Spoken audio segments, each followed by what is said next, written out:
દિલ્હી સહિત ઉત્તર ભારતમાં ભૂકંપના ભારે આંચકા અનુભવાયા છે।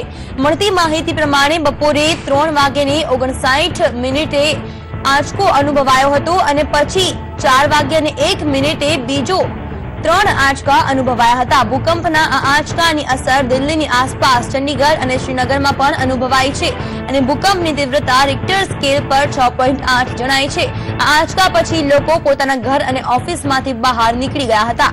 આ આંચકા સિમલા, કુલુ મનાલી, ધર્મશાળા, પંજાબ અને દહેરાદૂનમાં પણ અનુભવાયા છે। પ્રાથમિક માહિતી પ્રમાણે આ ભૂકંપનું કેન્દ્ર હિન્દુકુશની પર્વતમાળામાં છે, જેના કારણે એના 7.1ની તીવ્રતાના ઝટકા પાકિસ્તાન અને અફઘાનિસ્તાનમાં પણ અનુભવાયા છે।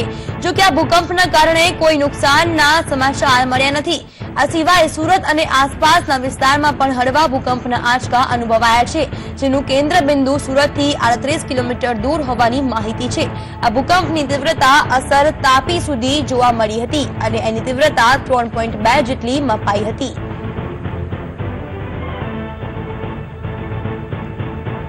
દિલ્હી, એનસીઆર સહિત ઉત્તર ભારતમાં ભૂકંપના આંચકા અનુભવાયા છે, ત્યારે ભૂકંપની તીવ્રતા 6.8 નોંધાઈ છે। ત્યારે સાંજે 4:01 આ આંચકા અનુભવાયા છે। આંચકાથી લોકો ગભરાઈને પોતાની ઓફિસ અને ઘરથી બહાર દોડી આવ્યા હતા। લોકોમાં પણ ભયનો માહોલ સર્જાયો છે। આપને જણાવી દઈએ કે દિલ્હી, શ્રીનગર, પાકિસ્તાન જેવી અનેક જગ્યાઓ પર ભૂકંપના આંચકા અનુભવાયા છે, ત્યારે ફરી એકવાર ધરતી ધ્રુજી ઉઠી છે। લોકોમાં ભયનો માહોલ સર્જાયો છે। પંજાબમાં પણ ભૂકંપના આંચકા અનુભવાયા છે।